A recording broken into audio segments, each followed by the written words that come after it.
এই সেকুলারিজমের অপর নাম হচ্ছে কি নাস্তিকবাদ। সেকুলারিজমের অপর নাম হলো কি আমার মন যা চায় আমি তা করে বেড়াবো, আমার মন যা চায় আমি তা করে বেড়াবো। ইমানদার তো এই কথা বলার কোনো অধিকারই নেই। ইমানদার বলবে আমার আল্লাহ যা চায় আমি তা করবো, আমার মন যা চায় আমি তা করবো না। এই পার্থক্য এটাই। সেকুলারিজমের মূল শিক্ষা হলো ধর্ম আলাদা বিষয়, যে মানার মানবে যে মানার মানবে না, এরকম একটা সহজ ব্যাখ্যা দেয়। মূলত আসল কথা হলো মানুষকে ইসলাম বিদ্বেষী করে তৈরি করার নাম হচ্ছে কি সেকুলারিজম। নাম দিয়েছে ধর্ম নিরপেক্ষতাবাদ। সেকুলারিজমের বাংলা কিন্তু ধর্ম নিরপেক্ষতাবাদ না, এর মূল অনুবাদ হলো নাস্তিকবাদ। আস্তে আস্তে নাস্তিক বানিয়ে ফেলে। যারা সেকুলারিজমকে যারা বুঝে শুনে যারা মানে, তারা কোন ইসলাম সম্পর্কে তারা কি হয়ে যায়, বেখবর হয়ে যায়। মসজিদে তো আপনাদের এসব ওয়াজ চলে না, কেউ বলেও না, বলতেও চায় না, হুজুর নিজেও জানে না যে এইভাবে আমার সন্তানরা সব নাস্তিক হয়ে যাচ্ছে। বিশ্ববিদ্যালয়গুলো মেডিকেল বুয়েট থেকে শুরু করে উচ্চ শিক্ষা প্রতিষ্ঠানগুলোতে একটা তিনটা ভাগে বিভক্ত। একটা অংশ ইসলামের পক্ষে, আরেকটা অংশ হচ্ছে মন যা চায় তা করবে। তারা ইয়াবা খায়, তারা বাবা খায়, রাস্তার মোড়ে দাঁড়িয়ে তারা গাঁজা খায় এবং অনৈতিক যত কাজ আছে সব করে বেড়ায়। আরেকটা দল আছে যারা এই দেশে কমিউনিস্ট আন্দোলন করে, ছাত্র ইউনিয়ন নামে সংগঠন করে, তারা পরিষ্কার রূপে নাস্তিক, পরিষ্কার রূপে নাস্তিক। তাহলে একটা বিশ্ববিদ্যালয়ে কয় শ্রেণীর মানুষ আছে? 3 শ্রেণীর মানুষ। ইসলামের পক্ষে মাত্র সামান্য, বাকি অধিকাংশই কি সেকুলারিজমের পক্ষে। এখন আপনার সন্তান ইউনিভার্সিটিতে পড়াতে চান, ঢাকা বিশ্ববিদ্যালয়ে, ভালো কথা। আপনার সন্তানকে আপনি বুয়েটে পড়ান, ভালো কথা। আপনার সন্তানকে আপনি মেডিকেলে পড়াবেন, ভালো কথা। কিন্তু আপনি কোনদিন খবর নিয়েছেন যে আপনার ছেলে নিয়মিত 5 ওয়াক্ত নামাজ পড়ে কিনা? আপনার ছেলে আমেরিকা থাকে, ইউরোপে থাকে, জাপানে থাকে। আপনারা দেখতে পেয়েছেন গত 3-4 দিন আগে এই বাংলাদেশেও বুয়েটের একজন শিক্ষক এবং সরকারের একজন সচিব, এক ছেলে কানাডা থাকে, আরেক কন্যা স্কুলে চাকরি করে। এই 4 জনের মা 4-5 দিন পরে আছে, পশম ধরেছে চোখে, বিভিন্ন জায়গায় পশম দুর্গন্ধ ছড়াবার পর এরপরে কি করেছে, প্রতিবেশী খবর পেয়ে পুলিশ ডেকে এনে এরপরে লাশ উদ্ধার করেছে। এরা আপনারা বুকে হাত দিয়ে বলে এই ফ্যামিলির কোন একটা সন্তান কি অশিক্ষিত করা যাবে? তারা তো সর্বোচ্চ শিক্ষিত। বুয়েটের একজন শিক্ষক, আরেকজন কি সচিব, আরেকজন হচ্ছে শিক্ষক, আরেকজন থাকে কানাডা। আর মা মারা গেল, অন্তিম ভাবে মারা গেল যার পচন ধরার পরে মিরপুরে, এই পল্লবীতে বাসা। এরকম দুর্ঘটনা ঘটিয়েছে যার 4টা সন্তানই বলা যায় এই মায়ের রেহান, এই মায়ের রত্ন গর্ভ বলা যায় মা। আর মা অন্তিম কালে তার সন্তানকে একটা নজরও দেখতে পায় না। এবার বলো, আধুনিক শিক্ষিত মানুষকে উচ্চ শিক্ষিত বানিয়েছে ঠিক, কিন্তু তাদের একদিকে উচ্চ শিক্ষিত বানিয়েছে এবং উন্নত মানের জানোয়ার বানিয়েছে, উন্নত মানের পশু বানিয়েছে। এটি হলো সেকুলারিজম, এটি হলো সেকুলারিজম। আপনাদেরকে পরিষ্কার বলে দেই, এই সেকুলারিজমের পরিষ্কার রূপে জোয়ার চলছে এখন বাংলাদেশে। একটা দল তার মূলনীতি হিসেবে গ্রহণ করছে সেকুলারিজম। একজন মুসলমান কখনো সেকুলার হতে পারে না, ধর্মহীন হতে পারে না। একজন মুসলমান কখনো ইসলামহীন হতে পারে না। এটা দাওয়াত দেওয়া হচ্ছে আপনাদের কাজ। কোন মসজিদে তার ইমাম সাহেব এইসব কথা বলবে না, কারণ মসজিদ কমিটির সবাই দেখা যায় যে 2-4-5 জন আছে, নিজেই সেকুলার। আমাদের মসজিদে আমরা বলতে পারি যে আমাদের মসজিদে আলহামদুলিল্লাহ সভাপতি থেকে শুরু করে সদস্য পর্যন্ত যারা আছেন সবাই আলহামদুলিল্লাহ পাঁচওয়াক্তের নামাজি এবং ঈমানদার, আল্লাহওয়ালা, আল্লাহকে ভয় করেন, যার কারণে মসজিদে হক কথা বলা যায়। কি বলেন ঠিক কি না? হক কথা বলা যায়, আর কোথাও বলা যাবে না। বললে বেচারা ইমাম সাহেবের চাকরি থাকবে না, চাকরি থাকবে না। জুমার নামাজ পড়াবে, আসর নামাজের সময় চাকরি শেষ। শাহাদাত, ইমানের মুমিনের প্রথম গুণ হলো কি? কথা বলে শাহাদাত। সবাই বলে ইনিল হুকমু ইল্লা লিল্লাহ। পড়ানো শব্দ মতো চারটা শব্দ। ইনিল হুকমু ইল্লা লিল্লাহ। মুখস্থ করে না। ইনিল হুকমু ইল্লা লিল্লাহ। হুকুম চলবে একমাত্র কার? আল্লাহ। হুকুম চলবে একমাত্র কার? আল্লাহ। এটা হচ্ছে শাহাদাত। হুকুম চলবে একমাত্র আল্লাহ। এই শাহাদা না দেওয়া পর্যন্ত কখনো একজন মানুষ প্রকৃত ইমানদার হতে পারে না।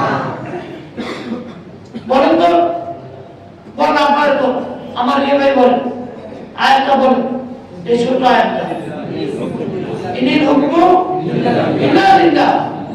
এবং এর পাশাপাশি আবার আল্লাহ বলেছেন আলা লাহুল খালকু ওয়াল আমর, সৃষ্টি যার, হুকুম চলবে একমাত্র তার। সৃষ্টি যার, হুকুম চলবে তার। সৃষ্টি যার, হুকুম চলবে তার। আলা লাহুল খালকু ওয়াল আমর ফাতাবারাকাল্লাহু বিআহসানিল খালিকিন। এই যে আল্লাহর আয়াত, এটা হচ্ছে শাহাদা। ইমানদার হতে হলে প্রথম শাহাদা দিতে হবে, আশহাদু আল্লা ইলাহা ইল্লাল্লাহ, আমি তুমি ছাড়া কারো হুকুম আমি মানব না। আমি কি একটু পরিষ্কার করতে পারছি বিষয়টা? বলুন, গত দুইটা জুমা যাবত আমার চিৎকার কি আপনাদের কানে একটু হলেও পড়ছে? আপনারা সাক্ষী দেবেন যে আমার এই গোলাম প্রতিকূল পরিবেশে দাঁড়িয়েও বলেছে হুকুম চলবে একমাত্র কার? আল্লাহ। তোমার হুকুম চলবে। আমরা তার সাথে সাক্ষ্য দিয়েছি। আল্লাহ তুমি আমাদের সাক্ষ্যকে কবুল করে নাও, গ্রহণ করে নাও। আল্লাহুম্মা আমিন, আল্লাহুম্মা আমিন। অনেক বিষয় আছে, যেমন মনে করেন আমানতু বিল্লাহি ওয়া মালাইকাতিহি ওয়া কুতুবিহি ওয়া রুসুলিহি ওয়াল ইয়াউমিল আখির ওয়াল কদরি খাইরিহি ওয়া শাররিহি মিনাল্লাহি তাআলা ওয়াল বা'সি বা'দাল মাউত। কয়টা? সাতটা। তাহলে সাতটা সাক্ষ্য। এই সাতটা সাক্ষ্য নিয়ে আমি আপনাদের সামনে ইনশাআল্লাহ ধারাবাহিকভাবে পরবর্তী সময় আলোচনা করব। আজকে বাকি অংশ আলোচনা করছি। 2 নম্বর, একজন মুমিন যে আল্লাহতে ঈমান এনেছে, এই মুমিনের কাজ হলো একজন মুমিন প্রতিদিন একটু না একটু, কিছু না কিছু আল্লাহর কালাম নিজের ভাষায় পড়বে। আল্লাহর কালাম, যে ব্যক্তি আল্লাহর কালাম পড়ে না, আল্লাহ রাসূল বলেছেন তার অন্তর হচ্ছে একটি বড় বাড়ির মতো। আমাদের দেশে তো সারা বাড়ি, মানে পোড়া বাড়ি মানে কি? এমন বাড়ি যেখানে মানুষ বাস করে না, হিংস্র প্রাণীরা বাস করে, যেখানে মানুষ দিনের বেলা যাইতে ভয় পায়। এটাকে বলা হয় কি? বাংলাতে শুদ্ধ বাংলা বলে পুরো বাড়ি, আর আমাদের গ্রাম অঞ্চলে আমাদের এলাকায় বলে সারা বাড়ি। ওখানে সাপ, বিচ্ছু, বিভিন্ন প্রাণী বসবাস করে, অনাবাদী একটা জায়গা। আল্লাহ রাসূল বলেছেন যার অন্তরে কোরআনে কারীমের কিছু অংশ নাই, যার অন্তরে কোরআনে কারীমের কোনো জায়গা নাই, তার অন্তর হচ্ছে একটি পোড়া বাড়ি, সারা বাড়ি। এখানে কোনো ভালো জিনিস বাস করে না। এখানে সকল ধরনের দংশনকারী প্রাণীরা বাস করে, সাপ, বিচ্ছু, বিভিন্ন প্রাণীরা বাস করে, যার ভিতরে কোরআন নেই। হাজার ধরনের আগাছা দিয়ে তার অন্তর ভরে আছে। কেউ রাগ করবেন, আমি কোনো কাউকে নির্দিষ্ট করে বলি না। আপনারা বলুন তো, আমাদের অন্তরের ভিতরে কি আগাছায় ভরে গেছে না? কত আগাছায় ভরে গেছে। কেন? আমরা কোরআনে কারীম তিলাওয়াত বন্ধ করে দিয়েছি। আগেকার সময় আপনারাই বলেন, আমার অ্যাডভোকেট ভাই বলেন তো, আপনার আম্মা যান মরহুমা, আপনার আব্বা যান ছোটকালে আপনি স্কুলে আগে পাঠিয়েছেন আর মক্তবে আগে পাঠিয়েছেন? মক্তবে আগে পাঠিয়েছেন। কি বলেন, ঠিক কিনা? মক্তবে আগে পাঠায় নাই। যদি মক্তবে না পাঠাইতো তাহলে আজকে এই পরিমাণ নামাজি মুসল্লি মসজিদে আমরা পেতাম না। আর আপনি যদি আপনার সন্তানকে যদি মক্তবে না পাঠান অথবা ঘরের মধ্যে আপনি কোরআনে কারীম শিক্ষা না দেন, ইসলামের শিক্ষা না দেন, আল্লাহর কসম বাংলাদেশে 10-20-50 বছর পরে বাংলাদেশের মসজিদগুলো অর্ধেক অর্ধেক করে আস্তে আস্তে খালি হয়ে যাবে। আর আমি আগেই বলেছি, আমেরিকান কালচার, ইউরোপীয় কালচার, ভারতের হিন্দুত্ববাদী কালচার গোটা জাতিটাকে বেঈমান বানিয়ে দিচ্ছে। গোটা জাতিটাকে নৈতিকতার দিক থেকে চরিত্রহীন এবং লম্পট বানিয়ে ফেলা হয়েছে। এই জাতি কোনদিন মসজিদে আসবে না। যার অন্তর না পাক সে কোনদিন মসজিদে আসতে পারবে না। যার অন্তর পাক তার অন্তরটাই মসজিদের জন্য কাঁদবে, মসজিদের জন্য তার অন্তর কাঁদবে। এই যে আমার ভাইয়েরা বাচ্চাদেরকে সাথে নিয়ে আসছে, আমি তো বলবো যাদের বাচ্চা আছে অথবা যাদের নাতি আছে, নাতি ছেলের ঘর হোক মেয়ের ঘর হোক, আল্লাহর রাসূল মসজিদে নিয়ে আসবেন। মসজিদে নিয়ে আসবেন, আসার সময় ভালো দুটো চকলেট দিয়ে দিবেন। ও মসজিদে বসে বসে চকলেট খাবে আর এই মসজিদে আপনাদেরকে দেখবে।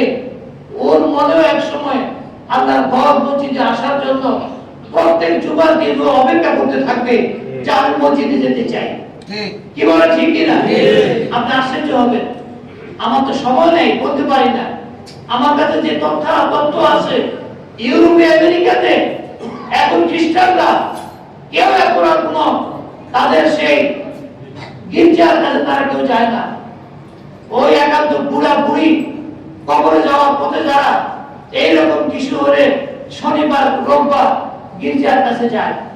তো গির্জার পাদ্রীরা সিদ্ধান্ত নিল কি করা যায়, এটা অনেক আগের কথা। কি করা যায়, আমাদের গির্জায় তো কেউ আসে না, কারণ গির্জার কোনো আবেদন নাই। আল্লাহর কসম গির্জার কোনো আবেদন নাই। আল্লাহর কসম করে বলি পেগোডার কোনো আবেদন আর নাই, ওই মন্দিরের কোনো আবেদন আর নাই। একমাত্র আবেদন আছে আল্লাহর ঘর মসজিদে, একমাত্র আবেদন আছে আল কোরআনে, একমাত্র আবেদন আছে মুহাম্মদুর রাসূলুল্লাহ সাল্লাল্লাহু আলাইহি ওয়াসাল্লাম। বাংলাদেশে যদি 5 লক্ষ মসজিদ থাকে তাহলে কি হলো মসজিদের কমিটি, সমাজ কল্যাণ মসজিদ কমিটি এবার দুইটা গরু জবাই করে 250 মানুষের মধ্যে আমরা গোশত বিতরণ করেছি। সবাই বলেন আলহামদুলিল্লাহ। আমার মতো একটা দুর্বল মানুষ, আপনারা টাকা দিয়েছেন, সমাজ কল্যাণ টাকা দিয়েছে এবং আমার 2 মসজিদ কমিটির মেম্বার দিয়েছেন আমাকে প্রায় 60,000 টাকা। যেভাবে হোক দুইটা গরু জবাই করে 250 মানুষের মুখে গোশত মুখে তুলে দিতে পেরেছি। এটা হচ্ছে ঈদের দিনের আমার সবচেয়ে বড় আনন্দের। বিশ্বাস করেন, সকালবেলা বাসা থেকে খেয়ে এসেছি, কারণ আমি জানি সারাদিন গেলেও সবাই নিজের গরু নিয়ে ব্যস্ত থাকবে। আমার মতো মানুষের খবর কেউ নাও নিতে পারে। আমার বেগম আমাকে জিজ্ঞাসা করে যে আপনাকে কেউ দাওয়াত দেয় নাই আপনাকে আজকে? আমি এখন লজ্জায় পড়লে কি হয় বুঝলেন না। এখন এই খতিবের যদি এরকম একটা নাজুক অবস্থা, তখন আমি বললাম যে এই ভুল তো কেউ করে নাই। তখন আমার বেগম হাসা দিয়ে বলে তাই না? বললাম না, এই ভুল কেউ করে নাই। আর আসলে আজকে কুরবানির দিন তো সবাই ব্যস্ত, নিজের গরু নিয়ে সবাই নিয়ে বলে যত ব্যস্ততা হোক, আপনি সকাল থেকে দুপুর 4টা পর্যন্ত আপনি বসে থাকলেন, আপনার একটু খোঁজ খবর কেউ নিল না। আমি তো এই সমাজ কল্যাণ তো এরকম ছিল না। না, সব ঠিক আছে আলহামদুলিল্লাহ। আমার ভাইয়েরাই তো আমাকে 2,24,000 কত টাকা তারা আমার হাতে তুলে দিয়েছে, আলহামদুলিল্লাহ। কি যে খুশি লাগছে বিশ্বাস করেন। আমার সেদিনের মতো এত আনন্দ, এত সুস্থতা, এত শারীরিকভাবে ক্লান্তিহীন আমি নিজকে মনে করেছি, কারণ আমি সেদিন মানুষের মুখে হাসি দেখেছি। আমি 250 জন মানুষের মুখে যখন হাসি দেখেছি, আমি আমার ক্লান্তি ভুলে গিয়েছি। কি হলো? বাকি সব মসজিদের মাধ্যমে যদি এইভাবে 2টা করে জবাই করা হয়, তাহলে বাংলাদেশে 4 লক্ষ মসজিদ যদি থাকে, তাহলে বাংলাদেশে অন্তত 250 দিয়ে 200 দিয়ে হিসাব করে দেখেন কত কোটি মানুষের কাছে আমরা বুঝতে বোঝাতে পারি। পারে কিনা বলেন? না, মসজিদগুলোকে অনাবাদী বানিয়ে রেখেছে, মসজিদগুলোকে প্রাণহীন বানিয়ে রেখেছে। 24 ঘন্টার মসজিদ 24 মিনিটও কাজে লাগে না, বাকি 23 ঘন্টায় এই মসজিদের দরজা বন্ধ থাকে। অথচ এই মসজিদকে আল্লাহ রাসূল সাল্লাল্লাহু আলাইহি ওয়াসাল্লাম মসজিদে নববী, যে মসজিদে নববী থেকে সামাজিক যত কার্যক্রম এই মসজিদ থেকে তিনি বিতরণ করেছেন। তিনি এখান থেকে রেশন বিতরণ করেছেন, অর্থনৈতিকভাবে দুর্বলদের কাছে খাবার বিতরণ করেছেন। এমনকি মসজিদের এক পাশে সেনাবাহিনীর জন্য প্রশিক্ষণ কেন্দ্রের ব্যবস্থা এখানেই ছিল। এই হচ্ছে মসজিদে নববী। আর আমাদের মসজিদ হচ্ছে 24 ঘন্টায় 24 মিনিট খোলা থাকবে। এরপরে ইমাম সাহেব দ্রুত যাবেন, খতিব মুয়াজ্জিন সাহেব আরো দ্রুত যাবেন, খাদেম সাহেব আরো দ্রুত যাবেন। এখন এদেরকে আপনারা কাজে লাগালে বেচার না লাগে, বেচারা করবে কি? আপনারাও থাকবেন না। ইমাম মুয়াজ্জিন সাহেব আর খাদেম কি এখানে বসে বসে সিদ্ধা দিবে এখানে, না ইতিকাফ করবে? কোনো কাজে যদি লাগাতেন তাহলে মসজিদে বিনা পয়সায় 3 জন লোক সব মসজিদে পাওয়া যায়। কি বলেন, ঠিক কিনা? ওনাদেরকে একটু সম্মানী বাড়িয়ে দিলে সামাজিক অনেক কার্যক্রম ওনাদের থেকে নেওয়া যেত, কোনো চিন্তা নাই। মসজিদ ভিত্তিক অনেক কর্মসূচি নেওয়া যায়। আপনাদের হাজী সাহেবরা গেছেন, আপনারা দেখছেন না? প্রত্যেক মসজিদে মসজিদে খেজুরের ব্যবস্থা আছে, আছে না? মক্কা মদিনায় মসজিদে মসজিদে খেজুর আর মিনারেল ওয়াটার, ঠান্ডা পানি। নামাজের সময় সব এনে কোথেকে আসে কেউ জানে না।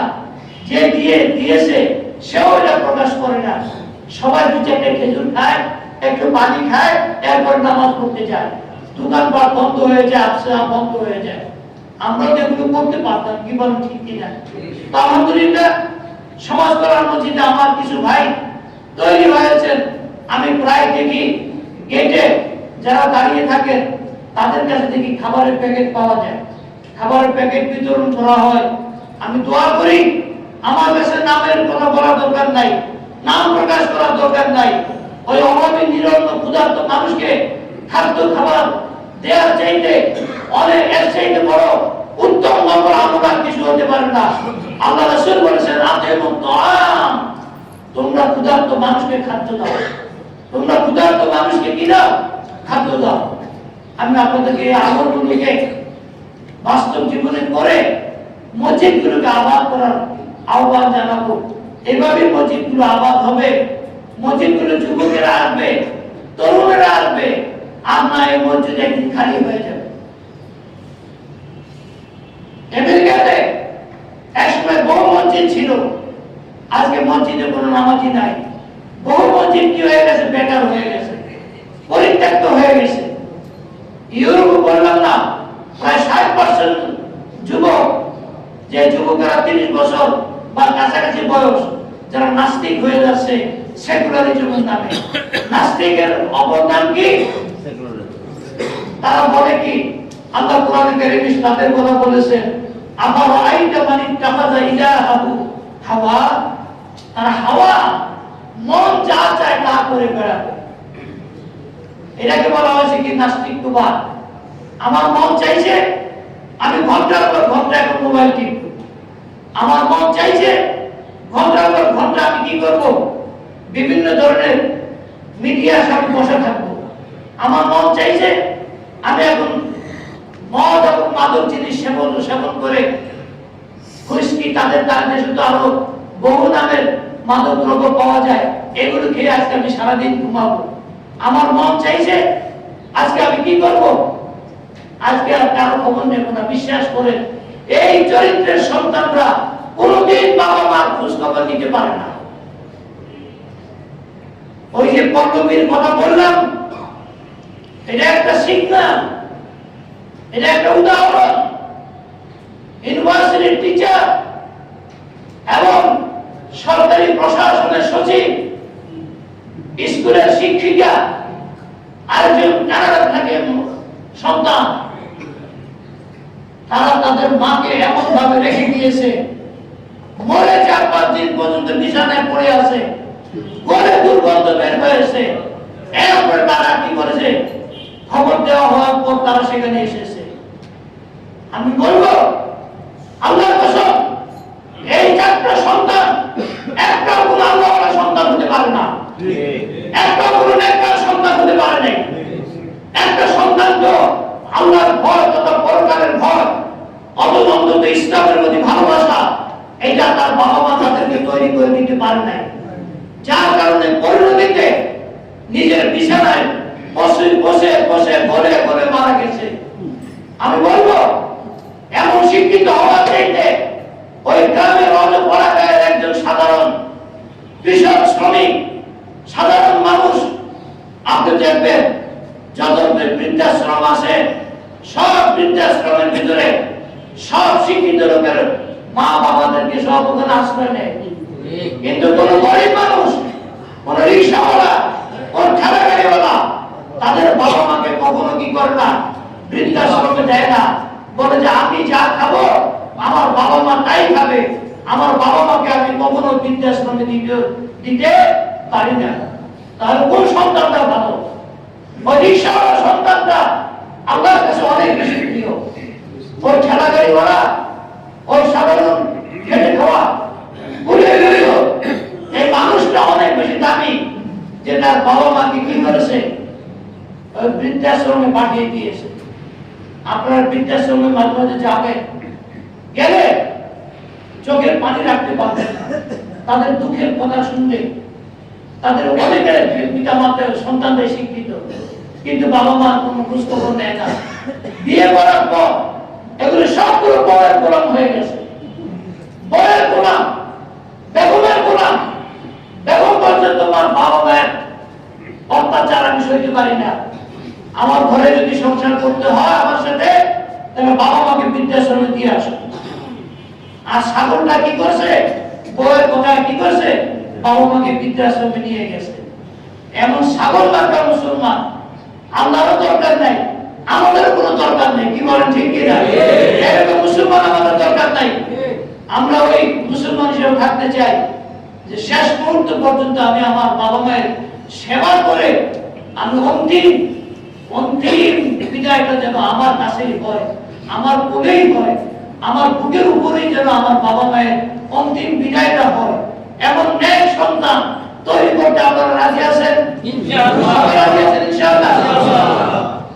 যারা এখন বিয়ে শাদী করো নাই তারা বাদ দিয়ে তাদের সন্তান আছে, তারা একটা হাত তুলে দেখান, হাত তুলে দেখান। ইনশাআল্লাহ, সবাই বলেন ইনশাআল্লাহ। আমি আমার সন্তানকে তোমার দ্বীন শিক্ষা দেবো ইনশাআল্লাহ। আমি আশা করি ইনশাআল্লাহ আপনার সন্তানরা ওইরকম বিপদগামী হবে না। ওই সন্তান মসজিদে আসে না, যে সন্তান বিপদগামী হয়ে গেছে ওই সন্তান মসজিদে আসে না। আমি আপনাদের সবাইকে বলতে চাই, এগুলোকে সমাজের ঘটনা, এগুলোকে সমাজের দুষ্ট খবর আমাদের সমাজে শুরু হয়েছে। এগুলো থেকে আমাদেরকে বাঁচতে হবে, আমাদের সমাজকে রক্ষা করতে হবে। এই জন্য একটা জনসমাজ, মানুষের চোখ মুখ খুলে দিতে হবে, সব জায়গায় প্রচার করতে হবে। আপনাদেরকে এই জন্য 2 নম্বর কথা বলেছি, প্রত্যেকদিন কিছু হলেও আল্লাহর কোরআনে কারীম পড়বেন, কিছু অংশ হলেও কোরআনে কারীম পড়বেন। তাহলে আজকে তো 32 বছরের মসজিদে আছি, মাঝখান দিয়ে কদিন ছিলাম না। এই 32 বছরের কোরআনে কারীমের দিকে দেখেছি। আমার দাআ বিহি ফাকাদ হুদিয়া ইলা সিরাতিল মুস্তাকিম। একমাত্র কোরআনে কারীমের দিকে যারা ডাকে তারাই সিরাতুল মুস্তাকিমের দিকে মানুষকে ডাকে। আমি আপনাদের সবাইকে বলি, এই 32 বছরে আমরা কালাম এখনো শিখতে পারেন নাই, তাদের হাত তুলতে চাই না, তাদের হাত দেখতে চাই না। আমি এই 32 বছর চিৎকার করেছি, আপনার কোরআন শিখুন, আল্লাহর কোরআন শিখুন। না পারলে থেকে থেকে আল্লাহর কোরআন শিখুন। ভুল পড়ুন, তবু আল্লাহর কোরআন পড়ুন। ভুল পড়তে পড়তে একদিন কি হয়ে যাবে, আপনি ঠিকই একদিন একজন উস্তাদের কাছে যে আপনার পড়াটুকু আপনি ঠিক করে নেবেন। এক মাস যদি আপনি উস্তাদ রাখেন, আপনার ভুলটুকু শুদ্ধ করে দেবে। আপনার তো গোটা কোরআন মুখস্থ করা দরকার নাই। আপনাকে তো আমি হাফেজ বানাতে চাই না, আমি তো আপনাকে আলেম বানাতে চাই না। আমি আপনাকে একজন কোরআনের পাঠক বানাতে চাই। অন্তত আপনি কয়েকটি সূরা আপনি মুখস্থ করবেন, এই সূরাগুলো আপনি মনে প্রাণে পড়বেন, বারবার আপনি কি করবেন, রিভিশন দেবেন, নিজে পড়বেন। এইরকম ভাবে আল্লাহর কোরআন পড়বেন, নিজে পড়বেন, ভাবিদেরকে পড়তে বলবেন।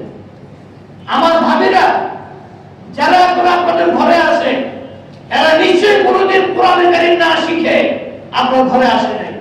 কারণ আপনার বাবা যখন আপনার জন্য বেগম আপনাকে ভাবিকে দেখতে গিয়েছিল, প্রথমে জিজ্ঞাসা করেছে, মা তুমি কোরআন শরীফ পড়তে পারো কিনা, কিভাবে ঠিক কিনা? তাহলে একটা সূরা শোনাও, সূরা ফাতিহা শোনাও। তাহলে তো কোরআনের পাঠ শিক্ষা করার পরেই ওই বউকে আপনাকে আপনার ঘরে আল্লাহ তাআলা দান করেছেন। কিন্তু আপনিও যত্ন করেন নাই, রত্ন পাওয়ার পরেও ওই রত্নের যত্ন করেন নাই, যার কারণে ভাবিও আপনিও কোরআন শরীফ পড়া ছাড়ছেন, ভাবিও কোরআন শরীফ পড়া ছাড়ছে। তাহলে আজকে 2 নম্বর কথা, ভাবিকে দিয়ে উদ্বোধন করতে হবে। প্রয়োজনে ফজরের নামাজ পড়ে 10 মিনিট 15 মিনিট আল্লাহর কালাম আপনারা দুইজনে আগে ঘরে পড়া শুরু করেন। দেখবেন আপনার দুইজনের তিলাওয়াতের পর ঘরের ভিতরে বাচ্চারা পর্যন্ত যাদেরকে কোরআন শরীফ শিখিয়েছিলেন, তারাও কিন্তু আস্তে আস্তে কোরআন কারীম পড়া শুরু করে দেবে। আর দুইজনে মিলে দাওয়াতি কাজ করবেন, আদর করবেন, সন্তানদেরকে ভালোবাসবেন, আরো বেশি মায়া করবেন। তারপর তারা ইনশাআল্লাহ কোরআন কারীম তারা পড়বে।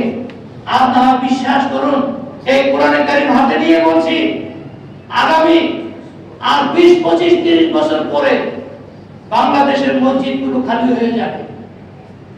বাংলাদেশের মসজিদগুলো খালি হয়ে যাবে, অর্ধেক নামাজি খুঁজে পাওয়া যাবে না। কারণ তাদের ভিতরে এই মুমিনের যে গুণাবলী, এই গুণ যদি তাদের মধ্যে না থাকে, তারা কোনোদিন মসজিদমুখী হবে না, তারা কোনোদিন মসজিদমুখী হবে না। ওরা গাঞ্জামুখী হয়ে যাবে, ওরা বিপদগামী হয়ে যাবে। এবং তার বিষ বৃক্ষ যে রোপণ করেছে, এর ফলাফল আপনাকে ভোগ করতেই হবে, ভোগ করতেই হবে। তাহলে তারা আমাদের তাদেরকে সন্তান দিয়েছেন, আমাদের সন্তানদেরকে আল্লাহ তাআলা নেক সন্তান বানান। আমাদের জীবন সঙ্গিনীকে আল্লাহ তাআলা নেক জীবন সঙ্গিনী বানিয়ে দিন।